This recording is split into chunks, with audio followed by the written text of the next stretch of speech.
Boom! The Buffs are back. Season 43, Survivor. It's time. It's time to finally see what the monster. Did he say the monster at all in the previews leading up, or is that done? No monster. The monster's done. Now it's just a weird obsession with squids, I think. Is that on the official logo? Because I saw that on like the leaked logo, but I wasn't sure if that was like. That is the official. That is the logo, and they had like a few scene transitions had a squid in it. So I don't know. Maybe that's the new thing. Actually, Jeff's new thing, especially towards the beginning, was saying, "You guys control the game. You control the pace of the game. You decide how it's played." I was like, golly, he sure is repeating himself a lot here, saying, "You control the game." Like, okay, got it. Yeah. Did you see Fishback's tweet after the first scene? I know you watched the episode later than when it aired. Nah, I literally finished the episode 6 minutes ago, so I was avoiding Twitter. So what happened? He tweeted, this was after the first scene when Jeff's introducing everybody. He was like, leave it to Survivor to open up another season with talking for 10 minutes about why the show is so great. of why it's talking about why it thinks itself is iconic or something like that. I thought it was pretty funny. I mean, 43 seasons in, you can get away with that. Yeah, that was one thing I noticed about the show, even though it's kind of been a thing for like at least 10 seasons now, but I've noticed that like you can really tell the super fans of the show when they point out like big moments, like, oh my God, I'm at Tribal Council. Whereas like you watch the first 15 seasons, it's like, okay, I'm at Tribal Council. Okay. Oh, I won an immunity. Like, great for this game, but it's not like, oh, this is the greatest moment of my life. Nowadays, it's like if you find an idol, like when Russell found idols and when, people in the 20s Tony found idols, it was a great feeling because it was good for your game. It was like, oh shoot, I have an idol. I can play it. I can get further in the game. I can knock someone out. I can put a great move on my resume. Nowadays, it's like when you find an idol, I feel like the reaction more commonly is, oh my God, this is like my dream moment. This is like, I've been dreaming of this moment for so long. It's like, it's kind of like the accomplishments in the show. I don't know, like I don't want to say like the priorities are switched, but it's like, oh my God, like you could tell when Ellie was writing down her vote, she was like, oh my God, I'm at Tribal Council. I'm really here. I'm on Survivor. It's like, it's just funny how the show has evolved to that point. I don't know. What do you think? Yeah, I kind of miss people crapping their pants at Tribal Council. But I like we discussed in the kickoff show, I think that will happen. I think the game will trend towards like being more cutthroat. I mean, this Tribal Council was unanimous, so it's like, yeah. Did Mariah vote for herself? No. Did we see her vote? No, she voted for Owen, but that was it. Did we see it though? Yeah. Oh, okay. For some reason, I think I was just okay. I was watching it at a bar, so I swear I thought I saw Mariah, and I was like, did she just not vote? I was like, did I miss something? But okay. So unanimous vote. Yeah, it was. So let me move somewhere less echoey. But yeah, it was. I don't know. Well, we can get to the vote out at the end, but I don't want to get too far ahead of ourselves. But before we dive into the episode, just wanted to say thank you to everybody that didn't unsubscribe over the summer. I know we didn't really have too much content. Not our fault. CBS didn't let us do our interviews this year. I don't know what happened. Yeah, you can't blame us for the lack of content, really. Plus, Coach Drew carried us, so it's fine. But it's like, yeah, hopefully that's different from 42. Hopefully CBS lightens up and lets us interview the castaways. Yeah. Because and hopefully there's no Omar Drea situation that prevents us from doing interviews, because that's the reason we can't interview. Thanks, Omar and Drea. That's Yeah, we as you guys know, if you've been watching us since the beginning, we started with 41, and right off the bat, we think we interviewed at least half the cast for 41, and then come 42, CBS. Obviously, there was some reasons that weren't disclosed to us. We wanted to make sure we followed CBS's rules and guidelines. But CBS, if you're watching this, come on, it's your boys. Your boys. We're family. We are so unproblematic. Like nothing bad has ever come out of our interviews. We're pretty harmless. Yeah. We so apologies of the lack of Survivor content. We had a whole summer planned of interviews. At least 10 people from the 42 cast were down at interview. But anyway, I don't want to complain about that. Including the top 3, including the top 5 of the 6 of the top 5 of the top 6. Yeah, everybody except Jonathan. It was but it's all good. It's whatever. I'm excited for the new era. Are we calling it a new era again? I feel like we're still in what we're considering the new era. But this isn't a new era. This is just continuation of new era, starting with 41. But shout out to Coach Drew for holding down the fort here over the summer. He watched, if you didn't know, Coach Drew watched all 42 seasons of Survivor in 42 days. So a season a day, and did a hour-long recap after each with updated rankings, and then did a full live stream of 42 for the whole day, 13-hour stream. So shout out to Drew for holding down the fort. I got to step in for the All-Stars episode, the where Emily joins. I got to join in on the Worlds Apart episode where I brought Mama C with me, so that was fun. And I stopped in for the 42 live stream. So check those out here on the channel. We have more stuff coming up on the channel. We have our top 20 moments of season 42, edited by Nathan, aka Survivor King.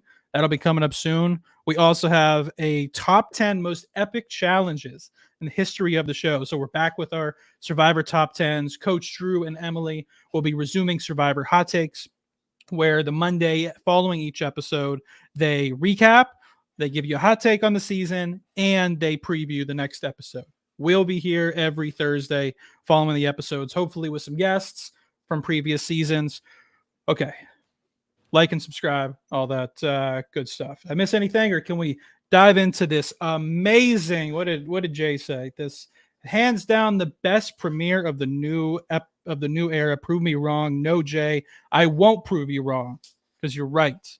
Yeah, I think it was a good premiere. And I was pleasantly surprised, because I wasn't impressed with the preseason coverage. I was, you could hear our sentiments in the pre-show of the premiere that we did with Peridium and Idled Out, and Coach Drew, that we were all kind of not expecting much from this cast, just because I don't know if the news media cameras just didn't suit them well or whatever, but it just didn't seem like it was going to be very fun. But I was pleasantly surprised. It was a good episode. I think there's some duds. Don't get me wrong. I definitely think there's some people of the cast that don't pop on camera, but for the most part, I thought it was pretty good. Russell had a good tweet about that. It was he was actually in support of the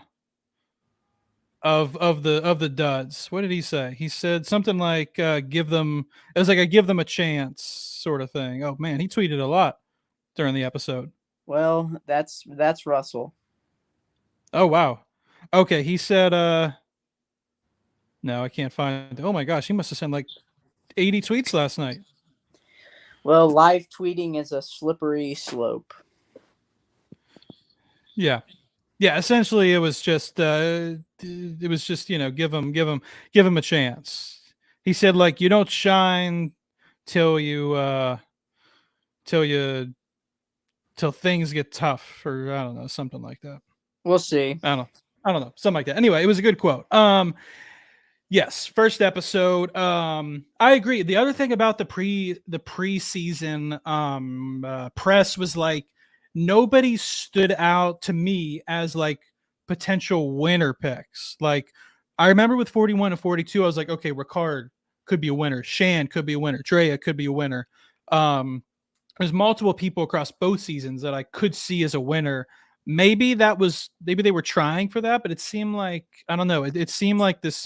Everybody seems to like Owen. I mean, I think Owen's a cool guy. Owen's probably the one. Yeah. Yeah. Everybody seems like Owen, and don't get me wrong, Owen's a cool guy, but he's not on the level that Ricard was in 41. Like everybody was pretty. Everybody was pretty much. Yeah. Everybody was pretty much like Ricard.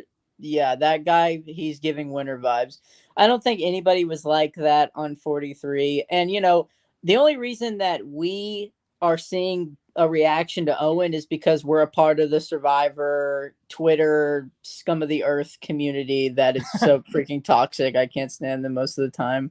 And, all you have to do to be in their favor is be an RHAP, patron member. So, I think that's the only reason that we're seeing that with Owen. As far as the actual real world and, 95% of Survivor's viewers, I don't think anybody was standing out too much. However, I will say from the first moment when they're all on the beach together, pretty entertaining group, pretty lively group, pretty excited group. Maybe like, I don't know how much production tells them to like, make sure you clap, make sure you jump, make sure you're screaming, because when they gave them their tribe names, they seemed pretty excited. So hopefully that is just who they are as people and not production saying, hey, for the opening scene, can you give it a little pizzazz? Because I know in reality TV, sometimes they can dictate stuff like that. But seems like a pretty entertaining group from the first moment. Favorite part of that opening scene was when they showed, and I was expecting this because Jeff mentioned it in a EW interview a week before, but I love how they showed Owen in like the old school format. Did you catch that? Yeah, they showed his name. Yeah, they did the slow-mo, like his face, and then him like diving into a challenge or something, which if you guys don't know, that's what they used to do. I don't know when they stopped doing that, maybe around like Second Chance or something in Cambodia. But to save time. But Owen was like, I always wanted to see myself in like the classic Survivor intro, and they didn't do the whole thing. They just did him. But I thought that was a pretty cool moment. And then they were like changing people's titles because like what Chris, it's gonna take me an episode, by the way, to get everybody's name. But Chris, is that the one guy, the elevator salesman? Yes. Yeah, Chris? I'm pretty sure. He like didn't his thing said like elevator like business owner, and then he's like, oh, I'm actually a salesman, and then the editors like changed it mid shot to say salesman. So it's almost kind of like the editors acknowledging they exist. It's a little meta, I think. It's kind of meta. I like Cody. It's Cody. Yes, that's his name. I knew it started with a C, but yeah, I don't know. It was an energetic. I guess this technically is not a marooning, right? No, they're not being marooned, but yeah, I was pretty shocked at how many people were lying about themselves. Like you had Sammy lying about his age. Yeah. And like, yeah, what are your thoughts on Sammy? Sammy seems like your kind of guy. I mean, big character. We'll see. That I think the edits making him seem like a little full of himself. I don't know if he's actually like that, but he came in clutch in the savvy thing. He came in clutch with the fire. So he obviously talks the talk and walks the walk a little bit. I personally think he'll be a flame out, but I hope I'm wrong. Tell me what you think of this take.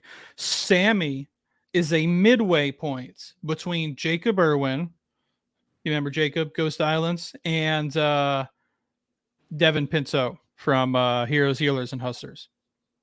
Oh, I feel like you're just saying Jacob Irwin because of the hair. Well, no, because he was young. He obviously knows the show. He knows the strategy. He knows the ins and outs, and he is pretty much thinking hard from day one, and is lying about stuff. Like he's lying.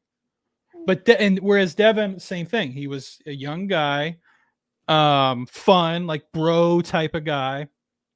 Went through, similar amount of lies. He kind of made himself look a little more like dumb. And and yes, Christian, I agree. We'll talk about. I'm assuming you're talking about Ellie, Christian, because I also thought Ellie kind of reminds me of like an older Michelle, not like older, but like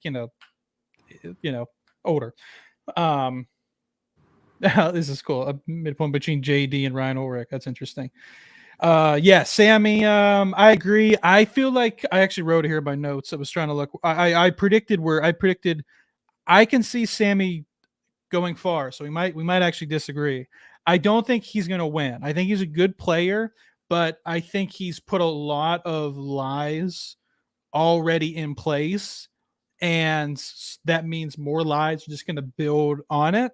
So the question is, how long can he keep that intact? And I feel like the moment one lie is found out, it's just gonna be like a domino. So I could see, if I had to predict Sammy's place, I could see him being like, you know, sort of like a Tiffany or like a Nasir, like maybe not merge boot, but like a couple. I could see him making it to the merge though. But you think pre-merge?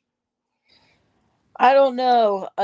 Yeah, I would say like maybe like merge like right before the merge. Yeah. Well, they've like also been merging early these last couple seasons. So, So that would be probably like what, fourth or fifth boot. But I mean, I could be like, wrong. It's like a JD kind of placement.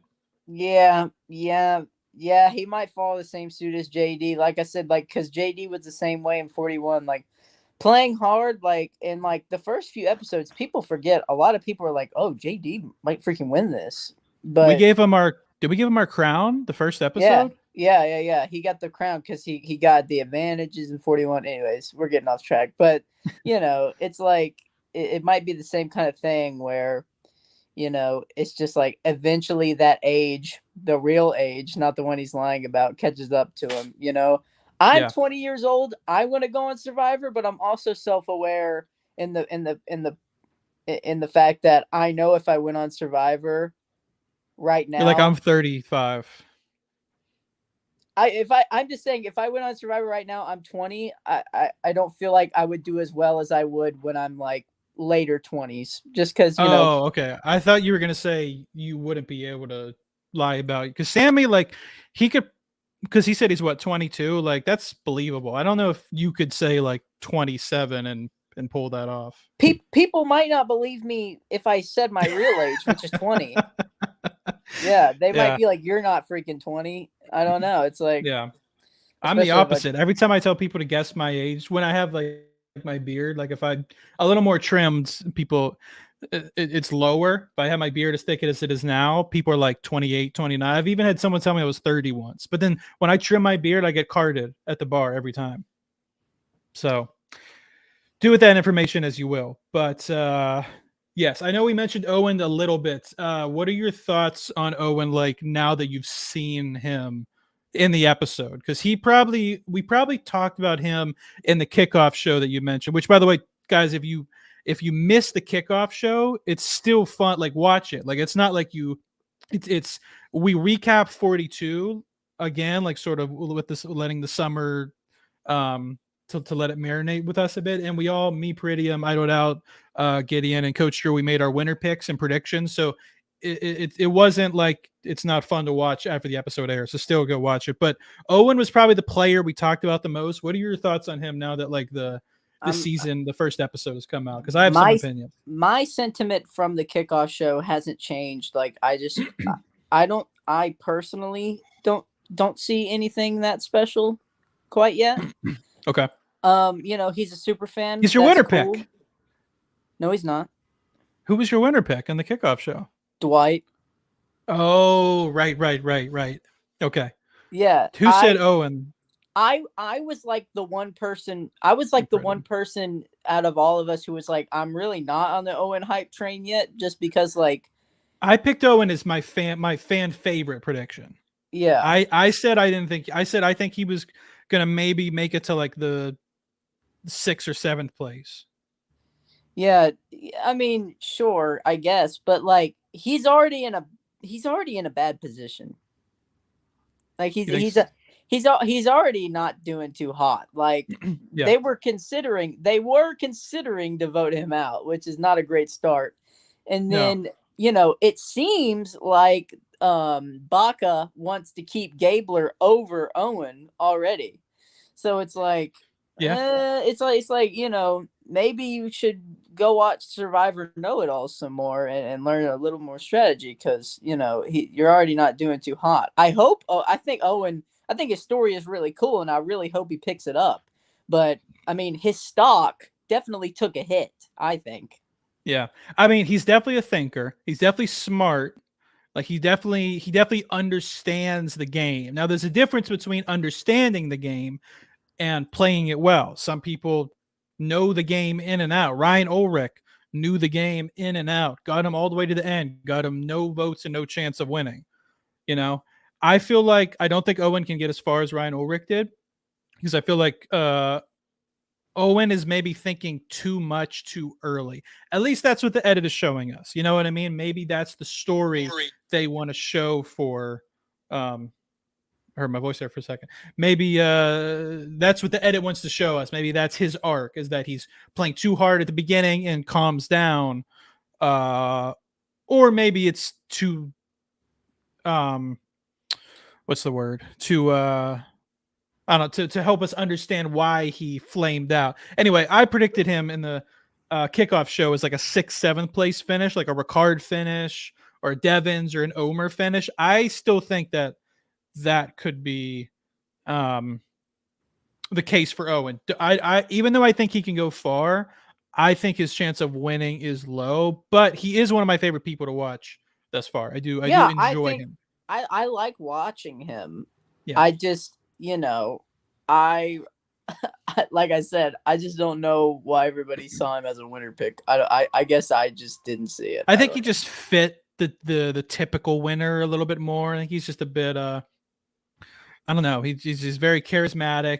He feels very unique. I think a lot of people are gravitating towards unique winners, and not just because the last 2 winners were unique. And that it was hard to compare them to previous unique winners. Last 2 have been unique. I don't know about that, Adam. Marianne was unique. Erica's like not. Well, think of who would you compare Erica to, like winner wise?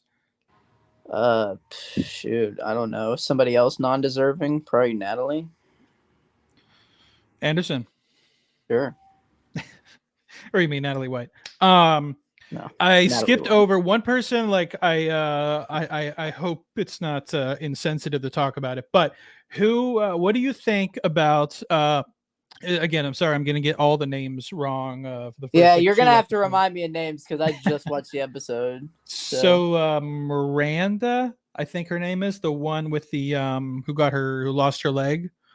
Oh, the Paralympian. Yes. Seems like a great person. How do you predict this will go? Like, obviously Survivor,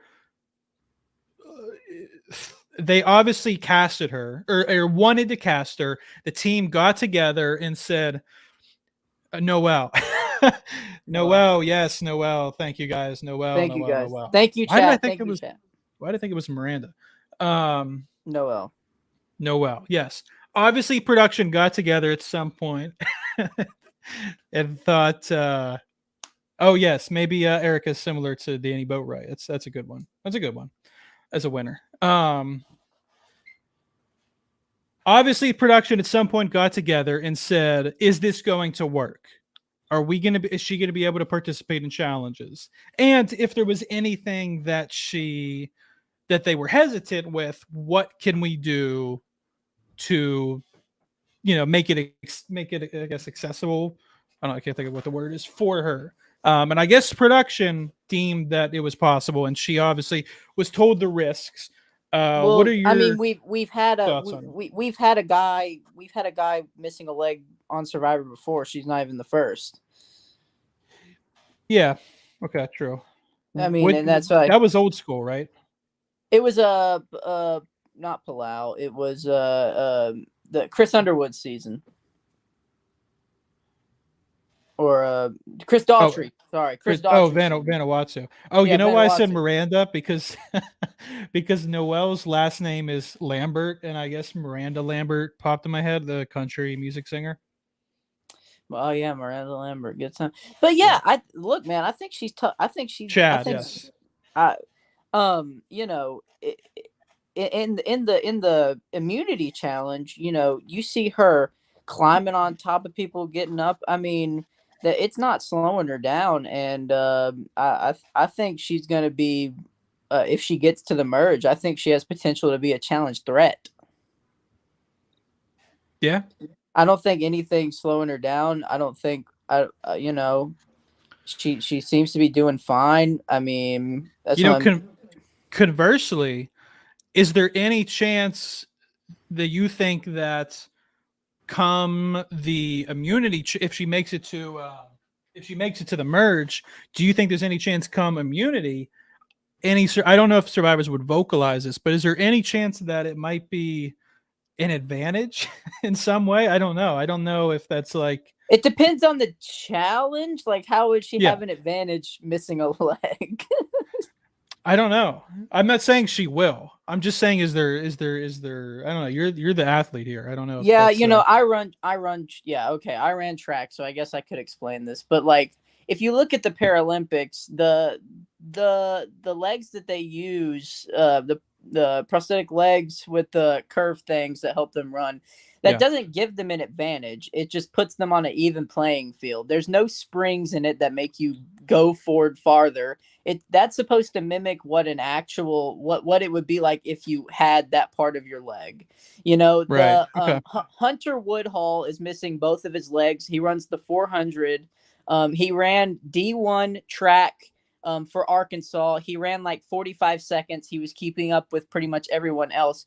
He was training just as hard. And, you know, some people were bringing that against him. Like, hey, like this guy may have an advantage because, you know, he's not going to get any calf cramps because he doesn't have calves.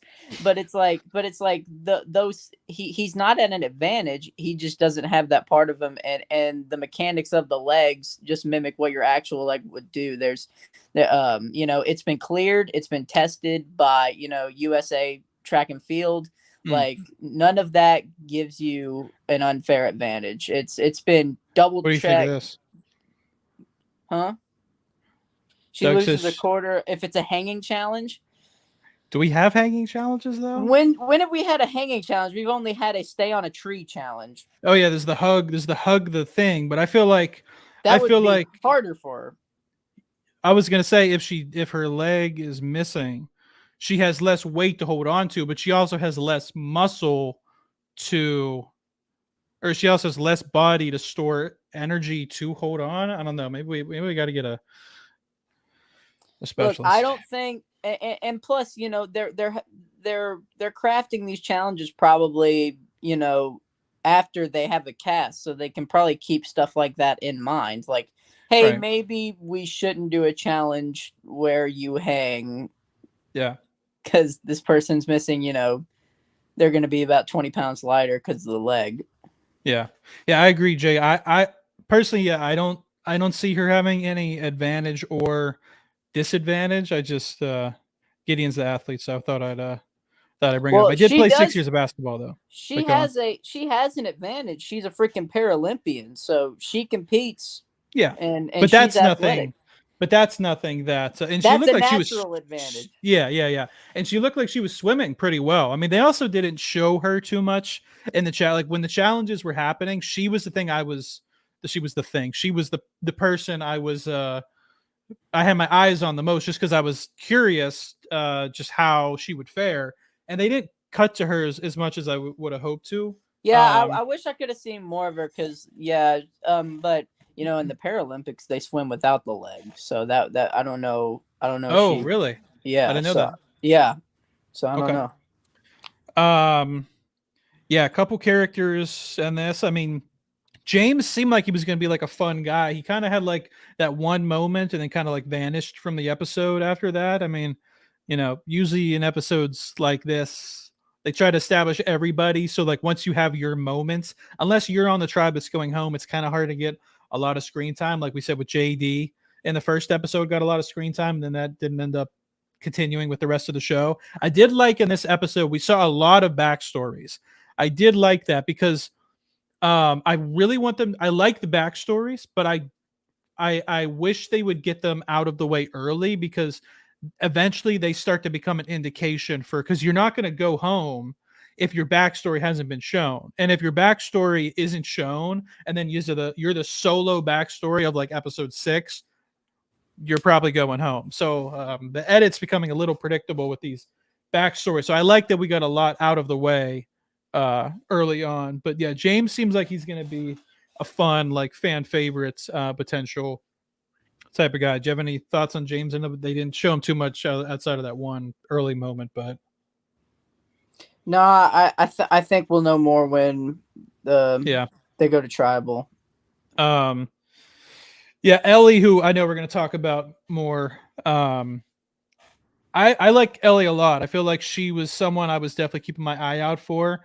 She seemed like she was, as I said in the kickoff show. I'm trying not to say too much from the kickoff show because I want people to watch it that haven't. But Ellie was my number 2 pick. I could even see a chance of her, like, you know, being like a second, like a Mike, like a second place finish with a vote, or who was second place in 41, or Erica swept. No, why am I drawing a blank? I don't know.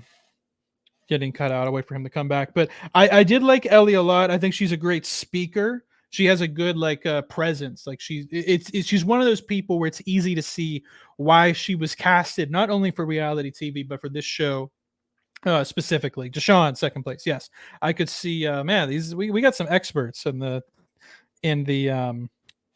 our live chat. Yeah. But yeah, Ellie, I like a lot. I mean, she's a clinical psychologist, so she has to talk all day long. But I hope we can get her on the show. She definitely seems like someone I'm gonna like a lot this season. I hope she doesn't go out early. I could see her getting far. I could see her winning. I could see her making it to the finale. I could also see her being in that Omer Ricard trope. That Devin's trope of like the what do you call it, the fake winner, the decoy winner. I could see her getting the decoy winner. Yeah, the James pants falling off in the challenge was so funny. Favorite moment of the episode. Hey, put your pants on. Oh, that was funny. The fact that he slipped back down and he pulled him up. I was like, oh, are they gonna fall? Oh, they fell off again. It was a funny moment, but he's already losing all that weight. What? So there is some good characters. I was talking about Ellie when you got cut off. Do you have any thoughts on Ellie, because I know we're obviously going to talk about her when we get to the tribal council vote off. But before that, any thoughts? Before tribal, I wasn't really giving her much thought. But you know, after they lost and you see her wheels start to turn a little bit and you see her controlling the votes, then I was like, okay, she's a player. Yeah. Sad story too, like engaging story. Like the story of her sister was very engaging. It's probably been, I hate to say this because it's gonna make me sound like a bad person, it's probably my favorite backstory so far. Not in the sense of like, oh, that's a cool story, but like it was probably the one that like I was the most like emotionally engaged with. You know, it sucks that has to be a backstory, and I feel bad for her. I'm sorry for her sister if she's watching this, but she obviously told the story and wants it to be told. So yes, it was very sad, but probably been the most emotionally engaging story thus far. So I think that helped me click with her. Yeah. Well, you know, I know the reason you got into Survivor podcasting and you know, your renewed Survivor was your grandma, right? So yeah. Yes, so not as tragic as a death as hers, but yes, I stopped watching for a couple seasons, and the last thing I ever told my grandma was I promised I would start watching it again, and then she died later that day. So ever since then, here we are. Now I'm on the best damn podcast in the country. But tell me what you think of this take. Here's my hot take. If I was going to go on Drew and Emily's show, Survivor Hot Takes, check it out Mondays on Survivor Buffs on this channel. Subscribe so you can see it. Tell me what you think of this hot take. And I don't know if I fully agree with it yet. It's just an opinion that I still need to flesh out more if I truly agree with it. But tell me this: Survivor, and it's a slight to Survivor. I still love the show. I'm podcasting about it. Obviously, I love it. Survivor is starting to favor cast members with interesting backstories over people who have engaging personalities. At the beginning, yes. What do you mean? At the beginning, the backstory sells, right? Because you're at the beginning, you're getting introduced to everybody, so you're telling your backstory, you're telling why you're on the show, and you're saying why you're here. But like, I think like later on, as like the backstories, like you can only reiterate your backstory so many times. I think throughout the season, you'll see some of the personalities come through and have like some funny moments and have some like cool moments, like with the elevator salesman brother, and like, you know, like people that I think have good personalities for Survivor. But at the beginning, yes, you know, like we've seen it with 41, 42, and 43. Like, oh, you know, the first episode is like, what was her name? I don't want to. No, I was in 42, you know, you had stories about, you know, your husband being one of the first people dying of COVID. Oh, Myra? Yeah, Myra. Yeah, Myra. And you know, stories like that, like those will obviously get pushed to the forefront. Right. And you know. But see, we never really saw her personality develop after that. At least that's how, you know, that's what the edit showed. I'm sure she's a lovely person. And that's the date. Well, yeah, we did an interview with her and she was great. But you know, it's that's the danger, right? It's just like you know, with Ellie, if they didn't go to tribal council, then we only would have had that impression of her, that sad backstory, and we would have been like, is she okay? But then like we see her real personality come through, her strategy, her control of the tribe, and her being in the middle when they had to go to tribal council. And that's what I'm saying is like, as the season progresses and those backstories don't matter anymore, then we'll see the personalities come through. But I agree. That's the goal. That's the goal for sure. I agree with you. Yeah. In the first few episodes. Yeah. So I know we mentioned Cody a couple of times. What are your thoughts on Cody? I feel like he's probably going to be the biggest like voice of the season, like the biggest. I feel like Cody's going to be the biggest pre-merge character. I don't think he's going to make it to the merge. I feel like Cody is like Rocky from Fiji, you know? Yeah. That's how I feel. Just like, is there a lot of strategy? Not really, but is he funny? Is he a goofball? Sure. He reminds me of like a old school player. Him and Lindsay are probably the two people that made me think of old school type people. There's a couple there's a couple old school type players on the season, which I surprisingly not Gabler, but yes, totally. Yeah. He kind of reminds me of like an Australian Survivor type player too. I don't know, just his mentality. I don't know. I like Cody, but if I had to predict, it feels like he's the type of person to flame out within the first couple episodes. But apparently, you're gonna someone's gonna have to double check this. But apparently, in season 41 and 42, the episode title was something said by the eventual winner. So something Erica said in season 1 was the title of episode 1. Something Marianne said in episode 1 was the title of episode 1 in season 42. I heard that from two different people. I don't want to say it as fact because I didn't check, but well, that is the case in 41. I'm pretty sure. I don't know about Marianne. Yeah. But I don't know. Livin. Do you think that's I mean, it's actually I don't know if you can see. Hold on, let me I got a Daisy Confused poster right there, which is, if you haven't seen it, that's where the quote Livin comes from. Matthew McConaughey improvised line too, as was all right. He had some killer improvised moments. Well, if we ever start a film bro channel, we can talk about that. Yeah.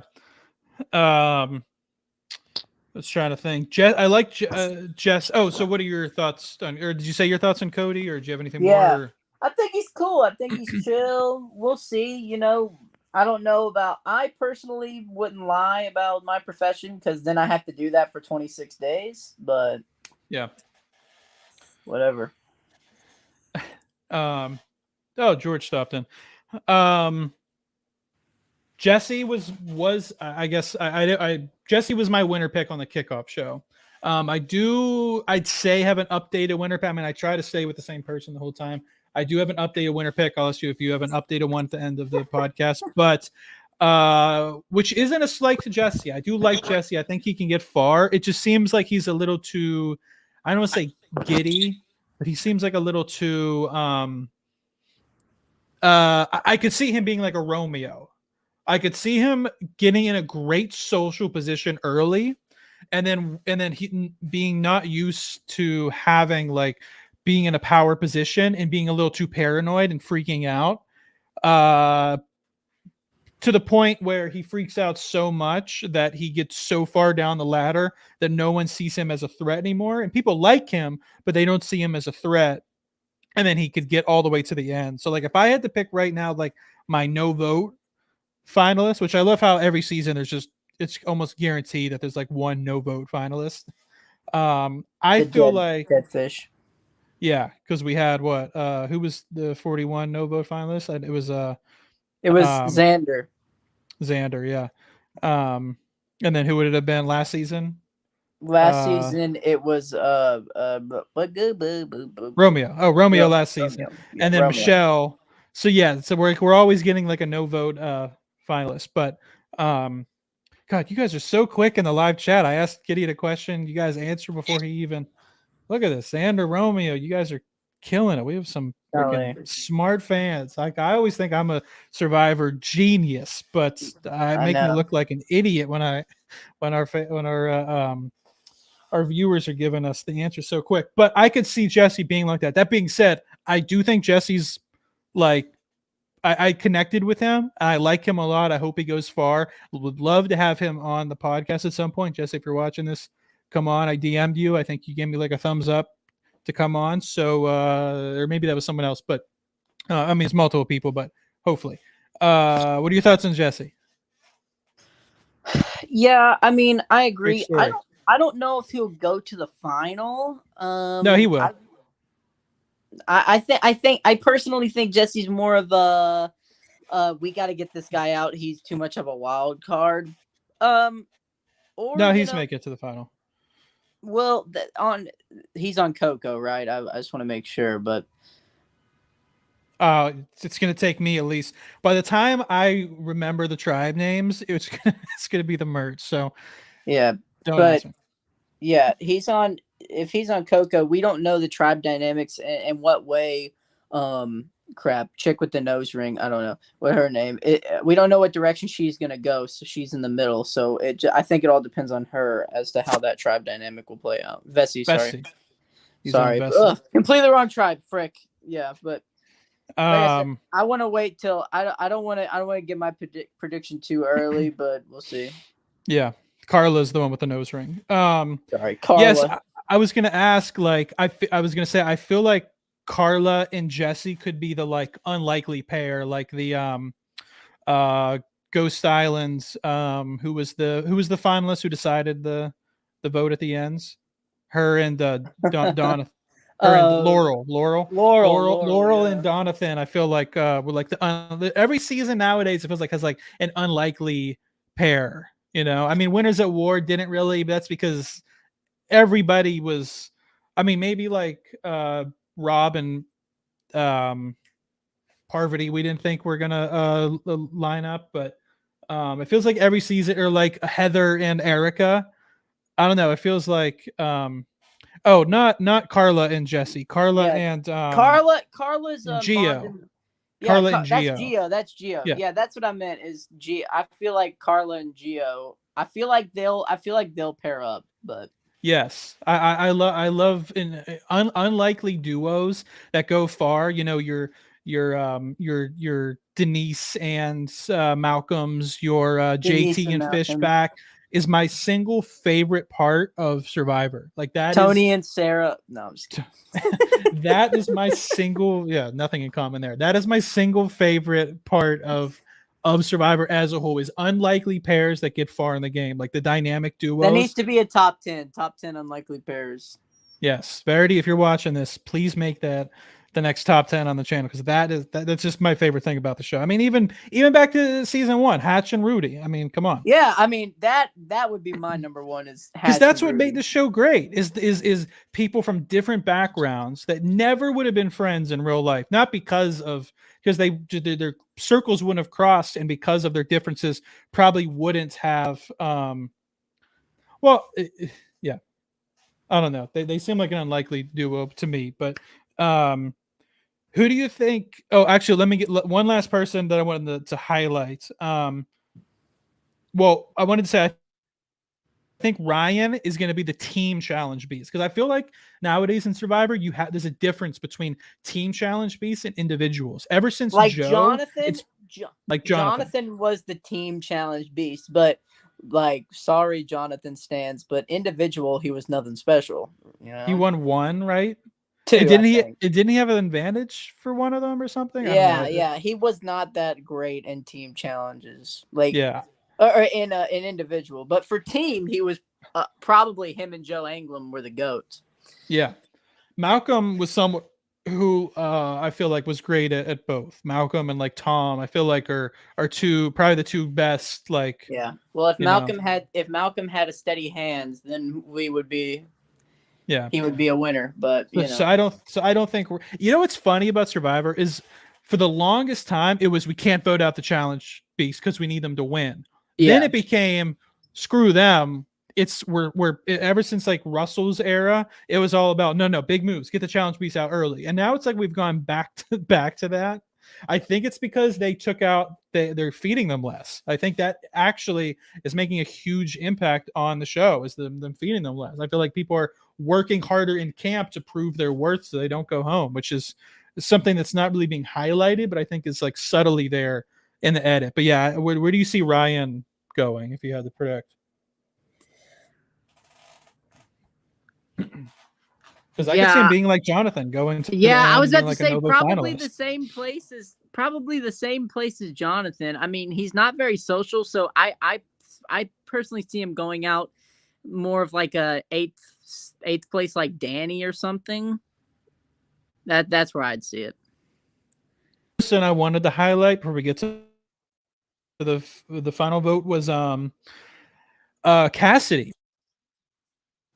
Probably if I had to tell me who your person that impressed you the most, like the person you also if I'm my Wi-Fi seems like it's going down, so if I start to lag, feel free to take over. But I feel like if one person impressed me the most that I thought not was going to do bad, but just based on the preseason press, I didn't have a high hopes for, was probably Cassidy. Seems like she was a good player. Did seem like she was maybe trying a little bit too hard. I don't think that she's going to go far. I could see her being like the merge boot or like the maybe last boot before the merge. I was trying to think of someone to compare her to, but as far as not who impressed you the most, but who like impressed you the most compared to like who's someone who you didn't think was going to impress you that did impress you. Because like Jay said Sammy impressed him. Sammy also impressed me too, but I don't think I wasn't shocked at how impressed I was.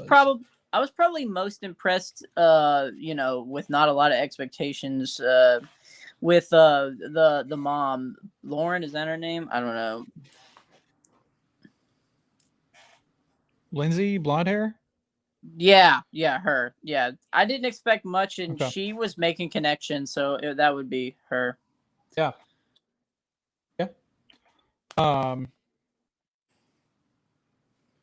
Yeah. So there's one thing I put in my notes. I was going to say, showing how long they went. Because remember how they were trying to do the fire, and it was like 30 hours without fire. I actually really like that.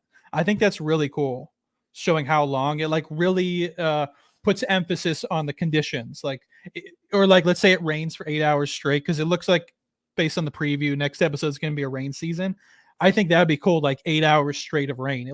It gives it like a more documentary feel as opposed to like your typical reality show feel. But I think it worked with that. I think that was a super cool little subtle thing they did. What do you think? Yeah, I agree. Yeah, man, 30. They could not get that fire going. That was surprising. Yeah. What do you think is the tightest alliance? Because I have mine. I can tell you mine. I think it's, and maybe it's just because they went to a vote together, but even if you would have asked me before they lost the challenge, I probably would have said it would have had to be whatever alliance Ellie is in, because I feel like she roped in Gabler and roped in Owen and Janine. I was going to say the girl alliance between Mariah, Janine, and Ellie, but obviously Mariah went home. But yeah, I'd probably say the yellow alliance had voted together. And again, maybe I'm just biased because they did vote together, and like you never truly know how. Also, I'm looking at the cast as I say it. How far is Collierville from where you grew up? Collierville, yeah. Pretty close. Like 2 hours. So that's why you picked Dwight. No Pittsburgh people this year. Lindsay's from Downingtown. Oh, we have 2 Philly people this year. Mariah, who's gone, and James. Okay, cool. A lot of Philly people recently. There's a couple last season too. No. Yeah, I don't know. I think Vati, the alliance over there. Vasi. The alliance over there. Wasn't there a girls' alliance? Yeah. Dark horse to win this season for me, as you two. Didn't really see her at all. I think she had one tribal council or one confessional. Is Nneka, Nneka, Nneka. I'm gonna have to double check on how to pronounce. I know that's how you spell her name, but I don't know how to say it. But Dark horse to win. She seemed to be just chilling. She was just like, hey man, I'll go with whatever. That's kind of like the Sandra, type of like mindset, and that can get you far, as we've seen. Yeah. Did you think, what do you think? Oh, last person asked what you think about. What do you think about Gabler? Because I want to say the one thing about him, I don't dislike his decision to tell everybody about the idol because it is only for 2 votes. I don't see Gabler winning, but I do, just based on what we've seen from shows past, his type of players, I don't think anybody like him has ever won.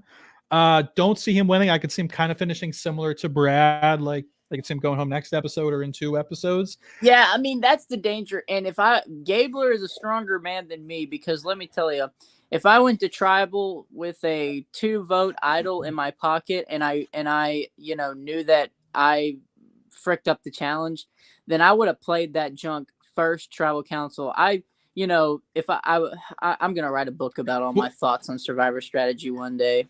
But I think the first tribal council and the merged tribal council, they're the most unpredictable tribal councils you'll have in the game. And I think if you're sitting on an idol in either one of those, if you're even slightly concerned about going home, you should play it. So I would have played the idol then, but it all worked out for him, I guess. I actually disagree with this take, Doug, because I think the difference between Keith Nell and Gabler to me is Keith Nell was at least predictable. Like I feel like you never had to worry about Keith backstabbing you or making some crazy move, or if he finds an idol doing something weird and wacky with it. Whereas Gabler, I feel like Gabler is going to be unpredictable. He's not going to be trustworthy, which isn't me attacking his him as a person. I'm just saying I feel like as a player, I feel like he's too old school. I think Christian said the same thing too. Yeah, he's too old school. Keith was old school, but Keith was like old school. Keith was like season 1, season 2 old school, where no one knew how to play. Love Keith, by the way. Just I like the dynamic. What's the tribe that sends someone home? Is that Baka? Yeah, I like the dynamic in Baka because it really did feel like, yeah, it did feel like anybody could go home. Like even Ellie, I feel like no one really mentioned her, but she kind of was taking command. That can put a target on your back. But Mariah and Sammy wanted Owen. But Owen and Ellie wanted Mariah. Gabler was just anybody but him. Janine wanted Owen, but didn't want a team with Sammy and Mariah. Gabler was anybody but him? Gabler put himself on the chopping block. Well, no, I'm saying he didn't. I don't think he cared who went home. I don't think he had a preference. I think it was, as long as it wasn't him, he would vote for whoever. But so that made it interesting. Another thing we didn't mention, 2-hour episode, only one vote out. How would you? I liked it, but it was a premiere, so obviously you have more things to establish. How would you feel if it was like this for every episode? 2 hours, one vote out. I mean, I would like it because that's how Australian Survivor is. So facts. Well, yeah, hour and a half. Well, I guess they don't have. That's without commercials. So yeah, you're right. You're right. I don't think Mariah had any shot at winning this game, just based on this 42 seasons, people similar to her in personality, like heavy personalities, a little it's, I guess unique, a little different, not I mean, what is normal, but seems like a fun person. Seems like she was fun to be out there. I definitely think that she would have been a good character, and it sucks that she's gone because I think she would have made for good TV. Just don't think this was the game for her, maybe. Yeah, maybe go on Big Brother. That might be more your speed. I don't know. Not a surprising first boot, or no? I think no, she was actually my first. See, I disagree. I disagree with this. I don't think they're similar. I think Marianne loved the game more. I think she had more passion for the game. She was more excited to be out there. And she was smart. She was smart. She formed connections better. The thing is, like, yes, Marianne had some moments where she seemed like too much, but 95% of those moments were in her confessionals. Marianne going home first, I guess that wouldn't have been as surprising, but I don't know. She seemed like she was, like, people enjoyed being with her. Like the first episode, she would do stuff, and Jonathan and Omer would be like, "Oh, Marianne, we're gonna love her." No one was saying that about Mariah. But okay. And everybody who's in the live chat, and then also if you're watching this, put this in the comments. Two questions I have for you, Gideon, and for everybody else. Now that we've seen the first episode, who is your player of the week? Who do you think is the player performance of the week? And who is your updated winner pick based on, you can stay with Dwight if you want, but based on the first episode, who is your updated winner pick? And if you want me to go first, I can go first. I can go, but okay. It's just like my winner pick was Dwight, and Dwight has the least stock. Like yeah. Of course, my winner pick lost his vote and it's like on the bottom. For how long? How long does he lose his vote for? The next tribal council. Just the first tribal? Yeah. Okay. Yeah. I don't know if oh gosh. So his stock is down. I mean, I don't want to abandon my winner pick, but I will. I think my player of the week is Ellie. Same. Yeah, she did the best in my opinion. And my updated winner pick, because I'll abandon Dwight. Sure. I mean, I wasn't married to Dwight like I was to Ricard. Yeah. Frick. I mean, I could say Ellie.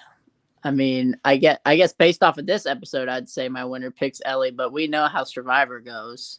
Yeah. Yeah, Ellie is my player of the week. I'll let you think about it for a second, but Ellie's my Ellie is my player of the week for sure. So I'm glad we usually always agree on our player of the week, but I'll just stay with Dwight. I'm not abandoning him. I'm staying with Dwight till he gets voted out. All right. He's gonna have a comeback. Mark my words. My updated winner pick. I'm also gonna stick with mine and say Jesse. I think Ellie can make it far, but she was showcased as being the top player in episode 1. That rarely does that person end up winning, and that's going back to season 2 because Hatch was kind of, kind of dominant. But like Kim, you can maybe compare it to like a Kim. Did Kim shine in episode 1 of One World? She definitely wasn't seen as a weak player, but I don't think usually the winner develops. Well, the pre-merge of One World was focused on the downfall of the men, so I don't know, but yeah. Basically, that season was just watch the men shoot themselves in the foot. And just to clarify, and I don't know if this is the same reasoning. My reasoning for Ellie was it seemed like at the end of the day the vote was her choice. Yeah, right. She made the decision. I mean, she was in the prime position on the vote out, and I think she set herself up for the pre-merge to be safe. Yeah. Oh, this is a good take. Ellie is similar to Evie from 41. I mean, Ellie definitely feels like she's in more of a power position than Evie, but Evie, I think we gave Evie our like episode 2 player of the week. Yeah, I think we gave that one to So I agree. I agree with that take, Jay. I think that's a good take. Yeah. That's not a hot take. That's good. Yeah. Yeah. No, I think Ellie. Yeah, like I said, I don't think she'll win, but I think I think, we saw at the beginning that they were trying to go like, girls strong, let's go all girls alliance, but like that didn't serve the tribe's best interest. But here's the thing, right? Like more often than not, on alliances based on gender, it's a girls alliance. Has a boys alliance ever worked? Ever? I don't know. But, you always see the girls alliances. But sometimes... JT and Fishback. Sure, but that's just a duo. No, I know. But that didn't serve their best interest to move forward with that group of girls. And but the boys I don't think the boys are socially aware enough to even realize that was happening. Have we ever had an... Oh, sorry. But yeah, I don't know. Have we ever had an all-male Final 3? All-male Final 3? Yeah. I don't know. So obviously we've had all-male Final 2s plenty of time. Nicaragua, Chase, Sach, and Fabio. What an outstanding group of men. Yes. I believe that's the only one. Sure. Yeah. But yeah, that's episode 1, guys. A little over an hour. So that's pretty cool. Thanks everyone that's tuned in for the live chat. So just like always, every week we will be here the day after the episode. Usually around noon Eastern time. I'm guessing our West Coast fans are just waking up. But check these out, like and subscribe. Also become a member. We still do memberships on this channel. Shout out to Barry Dean, who is I think a week away from being a member for a full year. So shout out Barry Dean. Also Big Boy Ranch is our newest member. So shout out Big Boy Ranch. Thank you for becoming a member. All you have to do is go to our channel's homepage and you click on join. And there's different tiers. Some of the benefits are you talk to us if you like us. I'm assuming you do. You get a chance to come on the show if you'd like. You get like our emails. You can hit us up whenever. When we do interviews, not just with current contestants, but past contestants, you get a chance to sit on. I know Barry Dean got a chance to sit in a couple interviews. He got to meet and hang out with JD for a little bit. So that was cool. We do a Survivor buff giveaway. You get access to that. Bunch of cool stuff if you become a member. Like and subscribe. Other than that, yeah, we'll be here every Thursday. Also, real quick, do you want to say the deal with the fantasy draft? Oh yeah, guys. So basically we forgot to do a fantasy draft like we always do. So we're going to draft tomorrow and we're just going to do rock, paper, scissors on who gets Mariah.